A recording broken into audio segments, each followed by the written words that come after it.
மாமரம் அது ஒரு பெரிய கான்செப்ட். அதில் நிறைய கெட்டப்புன்னு சொன்னார். ஆனால் இப்படி ஒரு கெட்டப்னு எனக்கு தெரியாது. நிறைய கெட்டப் இருக்குது அப்படின்னு சொல்லிட்டு பார்த்தா 10 இயர்ஸாக வந்து அந்த டிரான்சிஷனை படம் பண்ணியிருக்காரு அப்படின்னு சொல்கிறாங்க. ஆனால் ஜெய் ஆகாஷ் அவர்களுக்கு நான் வந்து சொல்கிறது என்னென்னா, நீங்கள் மட்டும் இல்லை, இன்றைக்கி சினிமா இண்டஸ்ட்ரியில் சில பேர் இப்படியே படமே எடுக்கிறாங்க.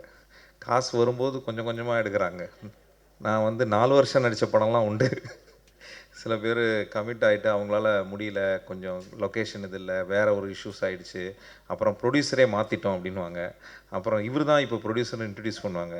அப்புறம் அந்த ஹீரோயின் மாற்றிட்டோம் அப்படின்வாங்க. இவருக்கு பதிலாக இவருன்னு சீரியலில் மாற்றுற மாதிரி அவங்க இறந்துட்டா மாதிரி நாங்கள் ஒரு சீனை கமிட் பண்ணிட்டோம் அப்படிங்கிற மாதிரி இப்படியே படம் கூட அப்படி எடுக்கிறாங்க. ஆனால் நீங்கள் அதை வந்து ஒரு பிளான் பண்ணி அதை ஒரு விஷயம் பண்ணியிருக்கீங்க. பாய்ஹுட் படம் வந்தபோது உங்களுக்கு அது திங்கிங் மேட்ச் ஆகிருக்கு. ஸோ அதுதான் நான் போன வாட்டி ஸ்டேஜில் சொன்னதும் சரி, நீங்கள் வந்து சினிமாவை ரொம்ப நேசிக்கிற ஒரு ஆளாக இருக்கிறீங்க. சினிமாவில் இருக்கக்கூடிய தொழில்நுட்பத்தை நேசிக்கிற ஒரு ஆளாக இருக்கிறீங்க. ஸோ அதனால் அந்த திங்கிங் வந்து ரொம்ப முக்கியமாக இருக்குது. அது திங்க் பண்ணிட்டு அதெல்லாம் நம்ம அந்த மாதிரி ஒரு இது இருந்தால் நம்ம செய்யலாம், இந்த மாதிரி ஆள் இருந்தால் நம்ம செய்யலாம் அப்படின்னு விடாமல், அதை ஏன் நான் செய்யக்கூடாது அப்படின்னு நீங்கள் ட்ரை பண்ணுறது எனக்கு ரொம்ப பிடிச்சிருக்கு. அது கண்டிப்பாக உங்களுக்கு அதுக்கு பாராட்டு தெரிவிச்சே ஆகணும்.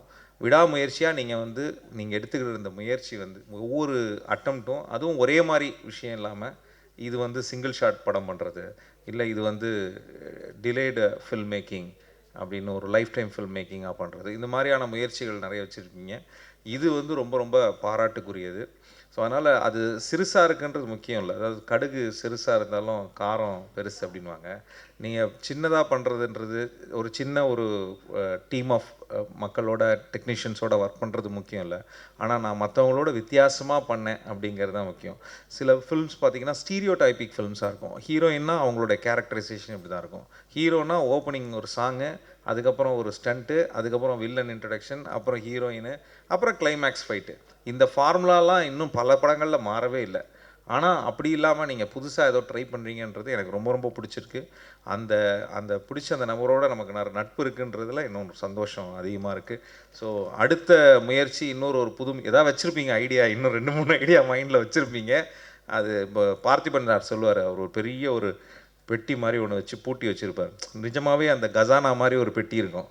இது ஃபுல்லாக நிறைய ஸ்கிரிப்ட் இருக்குது, இன்னொன்று திறக்கவே இல்லை, அதில் ஒன்று தான் ஒத்த செருப்பு, இன்னொன்று தான் நம்ம இந்த சிங்கிள் ஷாட் படம் அப்படின்னு சொல்லுவார். அந்த அளவுக்கு வந்து நிறைய பேர்கிட்ட அவர்கிட்ட இன்டர்வியூக்கு போனவங்கள்ட்டலாம் அவர் சொல்லியிருக்காரு. அவங்க நிறைய பேர் என்கிட்ட சொல்லியிருக்காங்க. அப்படின்னா எவ்வளோ ஐடியாஸ் அவர் வச்சுருக்காரு. அது மாதிரி நீங்கள் வந்து பெட்டி வச்சுருக்கீங்களா, இல்லை இந்த மாதிரி இதயத்தில் வச்சுருக்கீங்களா அப்படின்னு தெரியல. வாழ்த்துக்கள். ஆனால் சுகுமார் சார் சொன்ன மாதிரி எனக்கு அதில் ஒரு பெரிய ஆச்சரியம் என்னன்னா, நல்ல வேளை இவர் மாமரம்னு வச்சு ஒரு கான்செப்ட் வச்சு படம் பண்ணிட்டார். நீங்கள் பலாமரம்னு வச்சுருந்தீங்கன்னா ரொம்ப கஷ்டமாக போயிருக்கும்.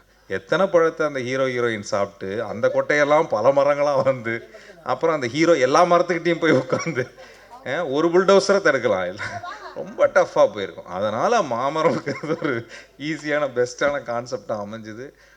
வாய்ப்பளித்த அனைவருக்கும் நன்றி. இந்த டீமுக்கு வாழ்த்துக்கள். உங்களுக்கு சிறப்பான வாழ்த்துக்கள்னா தொடர்ந்து இந்த மாதிரி முயற்சிகள் பண்ணிகிட்டே இருங்க. குறிப்பாக இந்த ரசிகர்களை கூட்டிகிட்டு போகிற இந்த ஒரு பயணம் வந்து ரொம்ப சிறப்பான ஒரு பயணம். பத்திரிகை நண்பர்களுக்கும் மேடையில் விட்டிருக்கிற அனைவருக்கும் வந்து ரசித்த பார்த்து பங்களித்த அனைவருக்கும் நன்றி கூறி விடைபெறுகிறேன். நன்றி.